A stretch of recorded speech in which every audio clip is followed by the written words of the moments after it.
चलिए स्वागत है आपका फिर से मेरे इस YouTube चैनल में।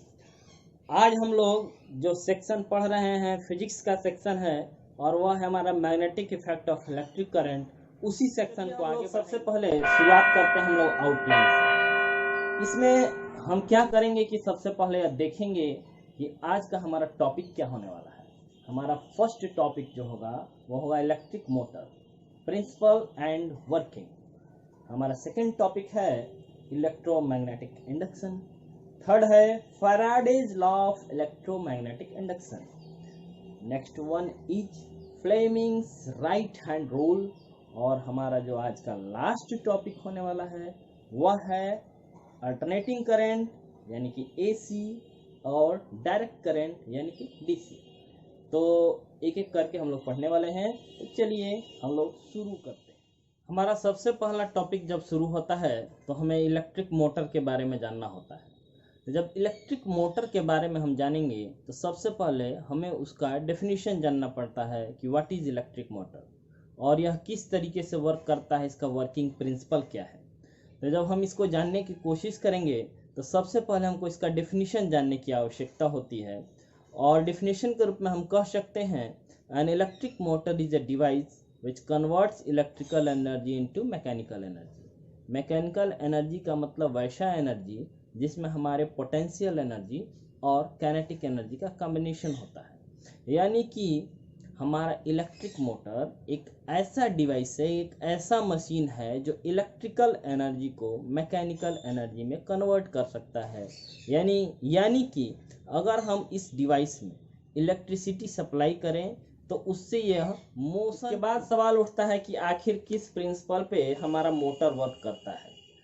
तो हम यह कहेंगे कि इसके पहले जब हम पढ़े थे तो उसमें हमने यह जाना था कि अगर एक मैग्नेटिक फील्ड में एक करंट कैरिंग कंडक्टर को पुट किया जाए, रखा जाए, तो उस पर एक फोर्स लगता है और उसी फोर्स के कारण उनमें मोशन होता है। हमारा जो मोटर का वर्किंग प्रिंसिपल है बिल्कुल इसी तरीके से है। इसमें क्या किया जाता है कि एक मैग्नेटिक फील्ड में एक आर्मेचर को रखा जाता है और उसमें इलेक्ट्रिसिटी सप्लाई की जाती है। तो जब उसमें इलेक्ट्रिसिटी सप्लाई की जाती है तो उसमें मूवमेंट होता है और इसी थ्योरी के आधार पे यह पूरा हमारा मोटर का जो वर्किंग है यह वर्क करता है। अब देखिए मैं एक बार आपको याद दिला दूं कि जब हमने पढ़ा था कि फ्लेमिंग का लेफ्ट हैंड रूल, तो हमने यह पढ़ा था कि अगर हम लेफ्ट हैंड की 3 फिंगर्स को एक दूसरे के परपेंडिकुलर अरेंज करें तो हमारा जो इंडेक्स फिंगर है यह वाली फिंगर, यह जो है मैग्नेटिक फील्ड के डायरेक्शन को शो करेगी, यह वाला करंट के डायरेक्शन को शो करेगी और ये जो थंब है, ये जो थंब दिख रहा है, यह हमारे मोशन को शो करेगा। बिल्कुल इसी को याद रखना है कि अगर ये मैग्नेटिक फील्ड है, मैग्नेटिक फील्ड के डायरेक्शन को शो करेगा और इसमें हम इस डायरेक्शन से करंट फ्लो करेंगे तो हमारा मूवमेंट इस तरीके से होगा। यही हमारा प्रिंसिपल है और इसी प्रिंसिपल का यूज करते हुए हमारा मोटर जो है वो वर्क करता है।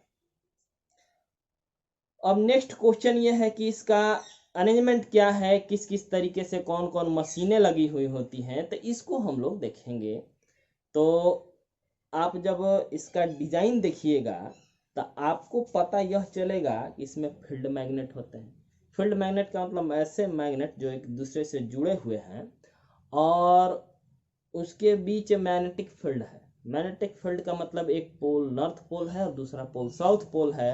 और मैग्नेटिक फील्ड जब भी क्रिएट होता है और उसका ओरिजिन जो होता है, मैग्नेटिक फील्ड लाइंस का ओरिजिन जो होता है हमेशा north pole to south pole होता है।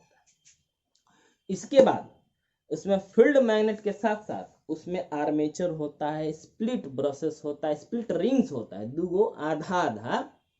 दो रिंग्स होते हैं जो आधा आधा कटे हुए होते हैं और एक दूसरे से जुड़े हुए नहीं होते हैं। और वो जिससे अटैच होते हैं उसको ब्रश कहते हैं। और ब्रश जो होते हैं आपको फिगर में दिख रहा है, जो ब्रश जो होता है वो एक सर्किट से जुड़ा हुआ होता है और इस तरीका से इसमें जब हम इलेक्ट्रिसिटी सप्लाई करते हैं तो जो आर्मेचर है जिसको ABCD से डिनोट किया गया है, ABCD से डिनोट किया गया है, उसमें मूवमेंट होता है ऐसे। जैसे मान लीजिए इसमें करंट जाएगा तो इस तरीके से मूवमेंट होगा, तो ये वाला इधर घूम के चला आएगा, और जब फिर से इधर घूम के चला जाएगा, तो जब फिर से जब इसमें करेंगे तो फिर ये लगातार बार बार ऐसे ऐसे घूमते रहता है, और इसी प्रिंसिपल का यूज करते हुए हमारा मोटर वर्क करता है। बहुत सिंपल सी चीज है कि जैसे देखिए इस तरह से करंट जा रहा है, इसमें फोर्स लगाते इधर चला गया ऐसे, और फिर इधर फोर्स लगा तो फिर ये इधर चला गया, तो इससे क्या हो कि लगातार यह इस तरीके से घूमता रहता है, और इसी प्रिंसिपल का यूज करके हमारा मोटर वर्क करता है। बहुत सिंपल चीज है। तो यही मेन थ्योरी है, इसमें और बहुत कुछ नहीं जानना है। हम लोग घबराए रहते हैं। देखिए क्या होता है कि हम लोग घबरा जाते हैं, और घबराने के कारण हम इसको बहुत लेंदी समझ लेते हैं, जबकि बहुत आसान। इसके बाद जो हमारा नया टॉपिक है वो है इलेक्ट्रोमैग्नेटिक इंडक्शन।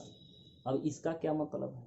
देखिए हमारे ऑर्स्टेड जो थे उन्होंने यह कोशिश किया था, यह दिखाने की कोशिश की थी कि अगर एक कंडक्टर वायर से इलेक्ट्रिसिटी सप्लाई की जाए तो वह क्या होता है, मैग्नेट बन जाता है।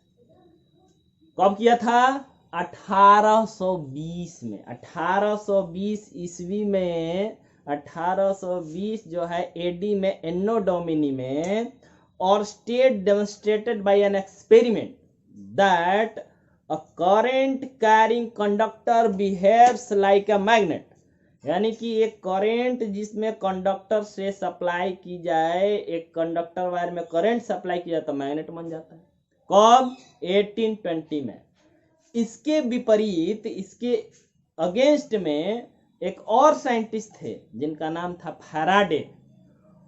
उन्होंने कोशिश किया कि अगर इलेक्ट्रिसिटी से मैग्नेटिज्म प्रोड्यूस किया जा सकता है तो काहे नहीं मैग्नेटिज्म से इलेक्ट्रिसिटी प्रोड्यूस किया जाए। इसी एक्सपेरिमेंट को कर रहे थे, और उन्होंने 1825 में, 1825 में एक एक्सपेरिमेंट के द्वारा यह शो किया कि अगर एक मैग्नेटिक फील्ड में, चाहे एक इलेक्ट्रिसिटी को प्रोड्यूस करना हो, तो हमें क्या करना पड़ेगा कि मैग्नेटिक फील्ड में अगर मूवमेंट करें तो इलेक्ट्रिसिटी प्रोड्यूस हो सकता है।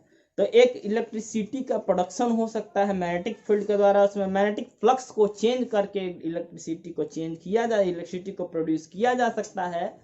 तो उनका यह जो प्रोसेस है, इसी को हम लोग इलेक्ट्रोमैग्नेटिक इंडक्शन कहते हैं। यानी कि इलेक्ट्रिसिटी का प्रोडक्शन कैसे? मैग्नेटिक फील्ड के द्वारा। तो इसी को इलेक्ट्रोमैग्नेटिक प्रोडक्शन कहा जा सकता है। यानी मैग्नेटिक फील्ड का यूज करते हुए इलेक्ट्रिसिटी को प्रोड्यूस करना, यही हमारा इलेक्ट्रोमैग्नेटिक इंडक्शन है। देखिए जब बात की जाए, मैंने बात करने के ढंग से, एक साधारण ढंग से की जाए, तो जब भी कोई नया चीज खोजा जाता है तो उसके अगेंस्ट में बहुत सारे साइंटिस्ट लगे रहते हैं कि इसका कोई काट भी खोजा जाए, चाहे इससे बेहतर खोजा जाए। तो उस स्थिति में हमारे पहले साइंटिस्ट 1820 में ऑर्स्टेड ने खोज किया कि इलेक्ट्रिसिटी से मैग्नेटिज्म प्रोड्यूस की जा सकती है। तो इसी क्रम में 1825 में फैराडे ने खोज किया कि मैग्नेटिज्म से इलेक्ट्रिसिटी प्रोड्यूस किया जा सकता है। इट मींस कि electricity can be produce by changing the magnetic flux, then that process is known as electromagnetic. हमारा नेक्स्ट टॉपिक है Faraday's laws of electromagnetic induction. इसमें हमारा 2 रूल है, और फर्स्ट रूल का कहना यह है कि अगर एक कॉइल है और उसके मैग्नेटिक फ्लक्स में अगर चेंज होता है तो उसके दोनों एंड्स के बीच एक पोटेंशियल डिफरेंस क्रिएट होगा। और हम जानते हैं कि अगर 2 एंड्स के बीच एक पोटेंशियल डिफरेंस क्रिएट हो रहा है तो उसमें करंट का फ्लो जरूर होगा। तो ये फर्स्ट रूल है। और दूसरा रूल का कहना यह है कि जितना ज़्यादा उसका चेंज होगा, माने rate of change of magnetic flux, उसका जो करंट का प्रोडक्शन है वह भी उतना ज़्यादा होगा। यानी कि 2 रूल में पहला रूल का कहना यह है कि अगर मैग्नेटिक फ्लक्स में चेंज होता है तो इलेक्ट्रिसिटी प्रोड्यूस होगी, और दूसरा कहना है कि जितना तेजी से चेंज होता है उतना ज़्यादा इलेक्ट्रिसिटी प्रोड्यूस होगी। तो ये 2 रूल हैं जिनको फैराडे साहब ने दिया था। इसके बाद हमारा नेक्स्ट टॉपिक शुरू होता है फ्लेमिंग्स राइट हैंड रूल। देखिए, फ्लेमिंग के लेफ्ट हैंड रूल में हम लोग ये देखे थे कि इलेक्ट्रिसिटी से किस प्रकार से हमारा मैकेनिकल एनर्जी को क्रिएट किया जा सकता है। जब फ्लेमिंग के राइट हैंड रूल को देखेंगे तो हम यह देखेंगे कि किस प्रकार मैकेनिकल एनर्जी के हेल्प से इलेक्ट्रिसिटी को प्रोड्यूस किया जा सकता है। तो देखिए, इसमें भी हमारे 3 फिंगर्स को यूज किया जाएगा। वो हमारा राइट हैंड को होंगे। जब हम लेफ्ट हैंड को देख रहे थे तो अलग था, ये हमारा राइट हैंड है। ये इस रूल का यूज हमारा इलेक्ट्रिसिटी के प्रोडक्शन में होता है, यानी कि इलेक्ट्रोमैग्नेटिक इंडक्शन से रिलेटेड है।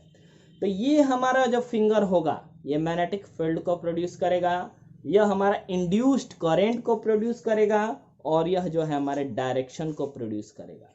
तो हमारा according to Fleming's right hand rule, when we stretch the 3 fingers, that is index finger, middle finger and thumb perpendicular to each other, then the index finger will denote the direction of magnetic field, thumb will denote the direction of motion, and the middle finger will denote the direction of induced current produce. तो ये हमारा rule है। तो इसी rule के आधार पे जब हम आगे पढ़ेंगे तो हमको पता चलेगा किस प्रकार से इलेक्ट्रिसिटी का प्रोडक्शन किया जा सकता है। तो ये हमारे रूल था हमारे इलेक्ट्रिसिटी को प्रोड्यूस करने का। इसके बाद जब हम नेक्स्ट टॉपिक की ओर पहुंचते हैं, जो कि हमारा लास्ट टॉपिक है, तो इसमें हम देखेंगे कि करंट कितने तरह के होते हैं। तो हमको यह पता चलेगा कि करंट के जनरली 2 टाइप्स होते हैं। फर्स्ट होता है अल्टरनेटिंग करंट, जिसको हम लोग AC से डिनोट करते हैं। दूसरा होता है डायरेक्ट करंट, यानी कि DC। तो AC माने अल्टरनेटिंग करंट, DC मतलब डायरेक्ट करंट। तो अब AC और DC में क्या अंतर है कि इसमें जनरली डायरेक्शन का अंतर है। डायरेक्ट करंट का मतलब होता है कि जिसका डायरेक्शन फिक्स हो, एक पर्टिकुलर डायरेक्शन में हमेशा फ्लो करे, तो उस करंट को हम लोग कहते हैं डायरेक्ट करंट। और ऐसा करंट जिसका डायरेक्शन बार बार चेंज होता रहे, उस करंट को हम लोग कहते हैं alternating current, that is AC। तो अब देखिए क्या होता है कि जब डायरेक्शन चेंज होगा तो किस रेट से चेंज हो रहा है उसका फ्रीक्वेंसी होता है, हर्ट्ज में नापते हैं हम लोग इसको। जनरली इंडिया में जो हमारे चेंज होने का जो फ्रीक्वेंसी है वो 50 हर्ट्ज है, यानी कि 1 सेकंड में 50 बार हमारे जो अल्टरनेटिंग करंट है उसका डायरेक्शन चेंज होता है। तो इतना ही था आज के हमारे इस वीडियो में।